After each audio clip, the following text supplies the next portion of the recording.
ತುಂಬಿ ಹರಸುತ್ತಾಳೆ.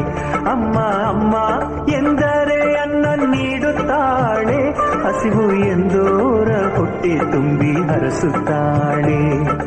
ಹೊರನಾಡಿನ ಅನ್ನಪೂರ್ಣಿ, ಕರುನಾಡಿನ ಜನ ಪಂಚಪ್ರಾಣಿ. ಹೊರನಾಡಿನ ಅನ್ನಪೂರ್ಣಿ, ಕರುನಾಡಿನ ಜನ ಪಂಚಪ್ರಾಣಿ. ಅಮ್ಮ ಅಮ್ಮ ಎಂದರೆ ಅನ್ನ ನೀಡುತ್ತಾಳೆ. ಬೀಜಾಕ್ಷರಿ